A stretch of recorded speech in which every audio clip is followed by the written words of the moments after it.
Hello friends, today I am going to cover the new content of the first topic of elements of company law, that is nature and types of companies.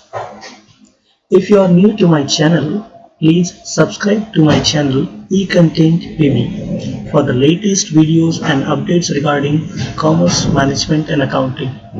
So friends, in the last videos, we have seen what is the meaning of company as well as the characteristics of company. Today, we are going to cover that what are the types of companies as per the Companies Act 2013.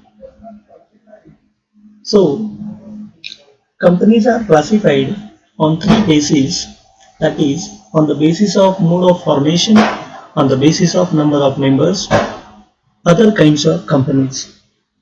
But companies may also be classified from the different point of views, such as classification may be on the basis of mode of formation, number of members, ownership, control of management, liability of members.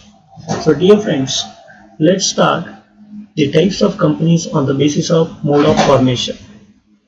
On the basis of mode of formation, companies may be formed by two ways, that is, through a special enactment of Parliament and through registration under the provisions of Companies Act.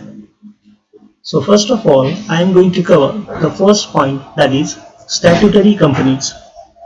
Statutory companies are created by special legislation of Parliament or state legislature, may be called statutory companies. For example, Life Insurance Corporation, Food Corporation of India, Reserve Bank of India, State Bank of India, Unit Trust of India, etc. Such corporations would not require any memorandum of association because the act by which they are created would contain all those necessary rules and regulations for the proper functioning of such companies.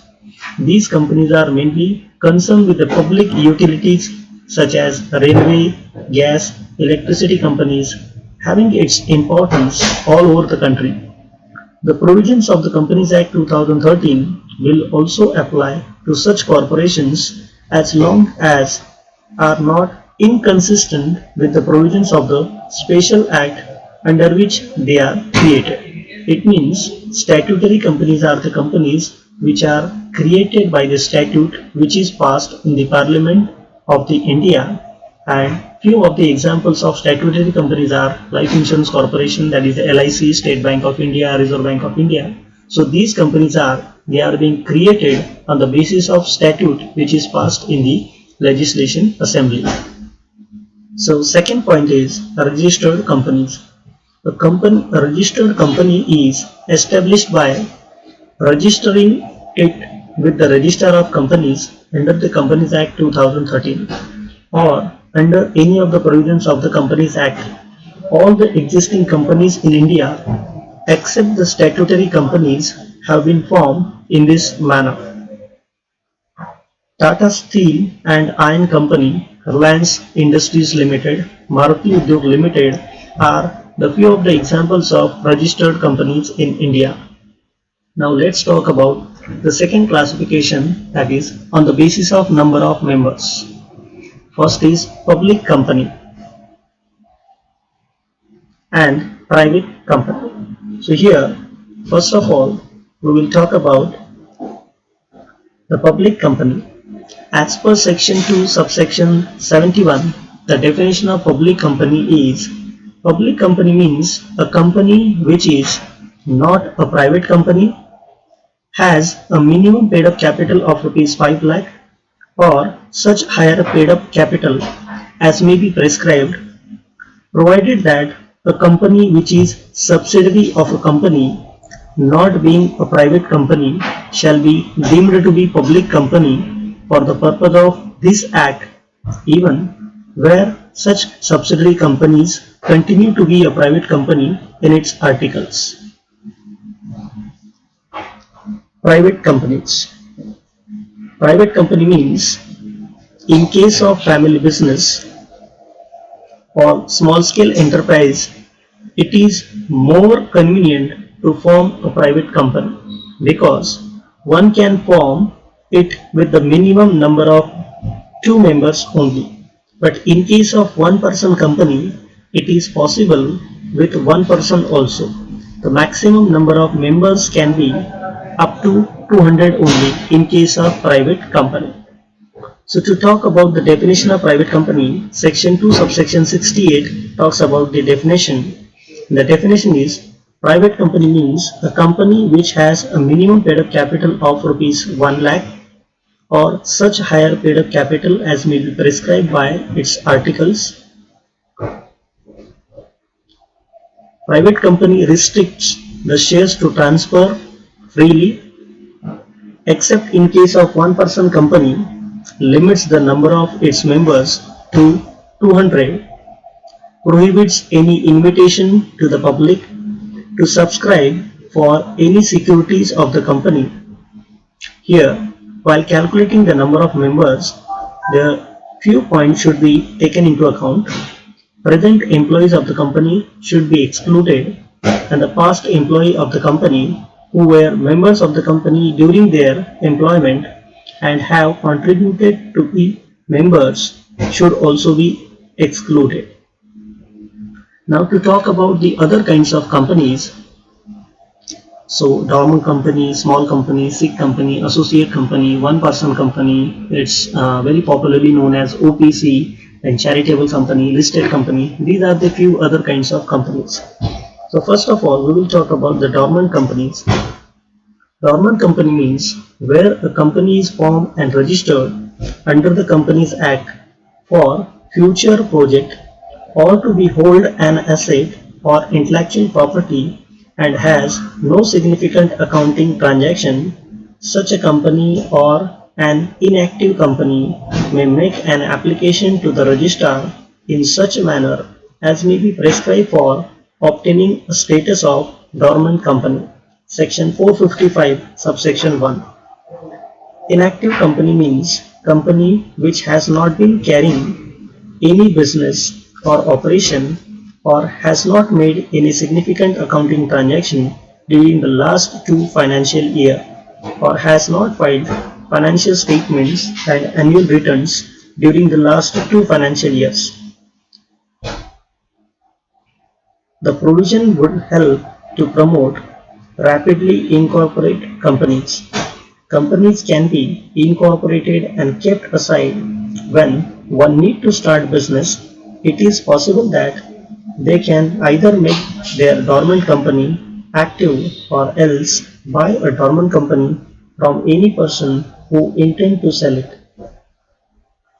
The status of dormant company is given to a company which fulfills the above mentioned criteria and applies to the registrar of company for the purpose of getting status of dormant company.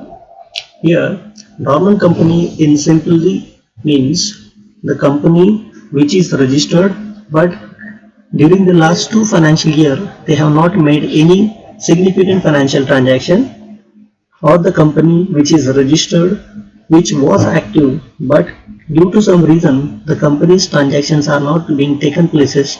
Such companies may make an application to the register of companies regarding getting the status of dormant company. Dormant means the company which is not active but which is registered. Now the second point here is small company. As per section 2 subsection 85 of the Companies Act 2013, small company means a company other than a public company. Paid up share capital of this company should not exceed rupees 50 lakh or such higher amount as may be prescribed, which shall not be more than 5 crores.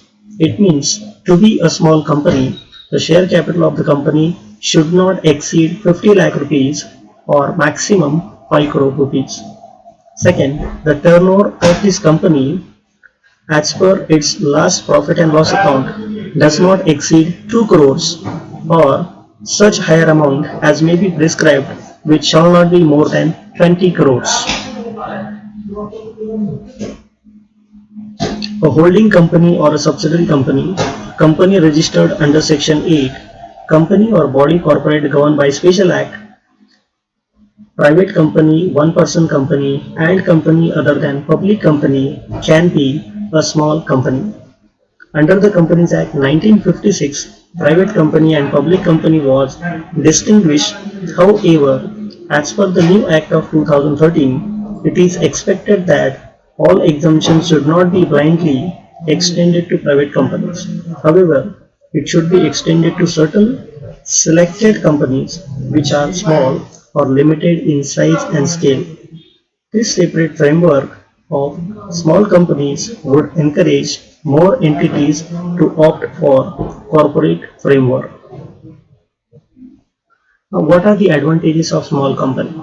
Minimum formalities, additional advantages such as small company can be a private company or one-person company, and they can avail an additional benefit by being a small company. And for restructuring, it is very easy for small companies to restructure their capital. And there are some disadvantages also regarding small company, and that is exemptions are depend on the rules and notifications passed by the government from time to time. And second limitation is all the liabilities which are cast on the private company or one-person company are exempted and will be applicable to small companies only.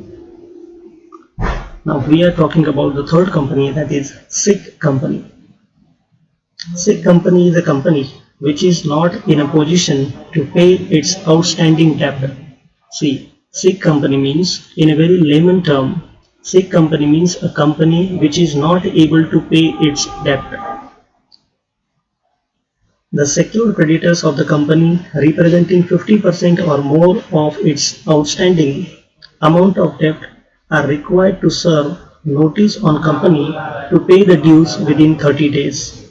If the company fails to pay the debts within 30 days of the service of the notice of demand, or secure or compound it to the reasonable satisfaction of the creditor, any secured creditor will have right to file an application to the National Company Law Tribunal with evidence for determination that company be declared as SIC companies. In a very simple term, the companies which are not able to pay the debts of the creditors, the companies are being considered as an SIC companies. And the creditors, they can make an application to the National Company Law Tribunal Board, and they request NCLT to declare the company as SIC company. Once the company is declared as SIC, the National Company Law Tribunal, they will impose a restriction on the transactions of the company unless and until company covers their losses. The status of the company will be SIC only. Next type of company is associate company. The concept of associate company is introduced in the new Act. Several obligations are casted on such companies by that. The objective of introducing such concept is to increase the transparency and prevent the misuse of corporate structure. The new Act seeks to establish a strong regulatory mechanism and governance for preventing various malpractices. Associate company means in relation to another company means a company which that other company has significant influence, but which is not a subsidiary company of a company having such influence and includes a joint venture company. Here you should please make note of it that associate company does not mean the company is holding company. Here associate company means the company which is having 20% or more stake in another company. That company is not holding company, such company will be considered as an associate company. Here significant influence means that the control of at least 20% of the total share capital of the business decisions under an agreement are with the associate company.